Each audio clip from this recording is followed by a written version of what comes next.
Devotion number 65 from the devotional book of Pastor Rick Warren, Open Doors. At ang title po natin devotion, The Power of a Focused Life, Proverbs chapter 21 verse 5. Good planning and hard work lead to prosperity, but hasty shortcuts leads to poverty. Sa Tagalog po, Kawikaan 21 talata 5. Ang gawaing plinanong mabuti at pinagsikapan ay patungo sa kaunlaran, ngunit ang gawaing padalos-dalos ay maghahatid ng karalitaan. Tayo pinagpala ng salita ng Diyos. If you want to use you in a great ways, you need to focus. The more focused you are, the more effective you'll be, and the more God will use you.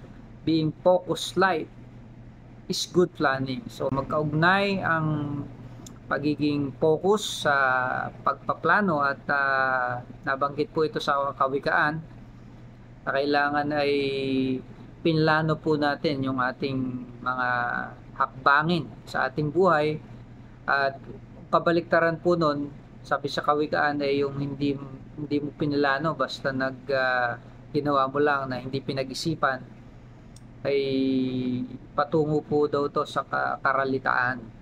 Kaya mahalaga po yung pagpaplano dahil ito po yung susundin natin na guidelines o blueprint sa pagiging focus po natin o pagiging tutok sa nais na paggawa po ng ating Panginoon. Isang example po dito ayon kay Pastor Rick Warren ay yung diffuse light doesn't have much effect on what it touches. Yung pundi ng ilaw, hindi daw po ito nakakaliwanag o walang epekto ito. But when you focus light, like the rays of the sun through a magnifying glass, you can start a fire. Kaya yung experience po namin no elementary, yung magnifying glass, tututok mo yan sa sinag ng araw at i-compress niya yung liwanag po nun na na-absorb niya, at pag tinutok niyo po yan sa papel o sa daong tuyo ay masusunog po yan, magkakaroon po ng apoy. Kaya ganun din po ay sa ating buhay. The same is true with your life. You lack direction, you just drift by without much impact. But if you focus on key goals, then you will make a powerful impact on the world for God. So, maganda po na nakapokus tayo sa layunin ng Diyos sa ating buhay, at di dapat tayo ma-out of focus dahil sa mga distraction na mga problema na nagpapa-epekto sa atin ng hiwalayan ni na Katniel o ni Liz Cohen o sino pa man, ni Nora Honor at ni Gary Valenciano, Nora Honor at sino man yung kanyang kalab team nung araw. Dapat di po tayo nagpapa out of focus do sa mga issue sa ating pinagagalawan na sanlibutan. The problem with the big goal is that you never know if you're completed it. A focused life requires specific goals. For example, a big goal is to be a better parent by spending more time with your children. But if you commit to spending an hour with them every Tuesday evening, that's a specific goal. So example daw po, problema yung big goal yung parang generalized lang po, hindi siya specific.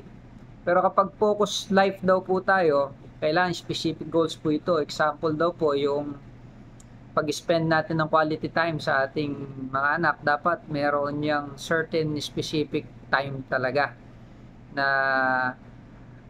nag-spend tayo ng halimbawa 2 oras sa isang gabi na nagkukwentuhan tayo at nag-sharean tayo ng anumang pinagkukwentuhan po natin na natututo yung bata at nagkakaroon ng bonding.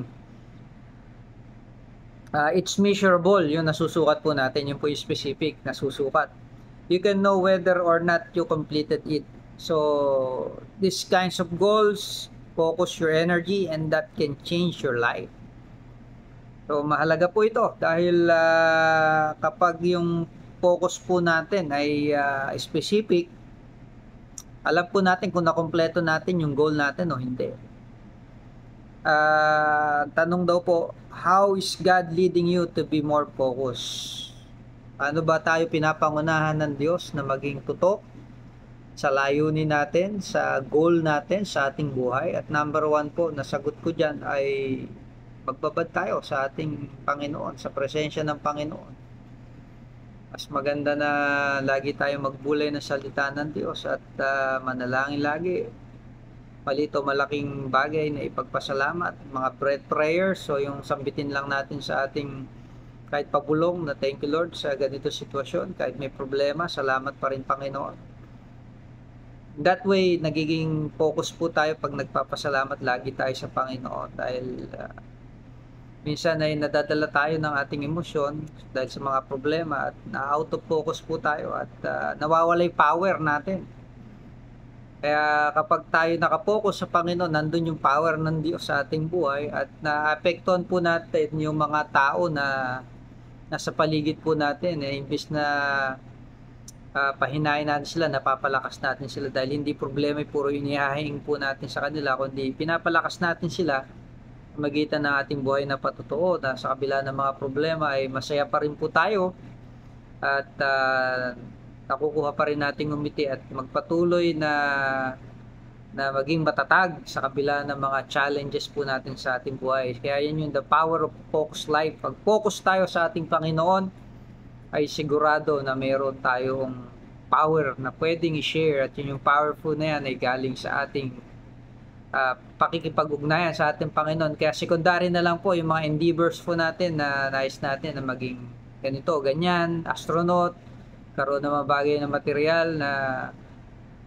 tinatangkilik na sa libutan. Hindi po masama lahat yan, ay pagkakaloob lahat ng Panginoon yan ayon sa kanyang kalooban. Ang importante lang ay maging focus tayo number one sa Lord at idaragdag lang po ng Panginoon yung mga bagay na yan. Kaya pagpalain po tayo ng ating Panginoon. Amen.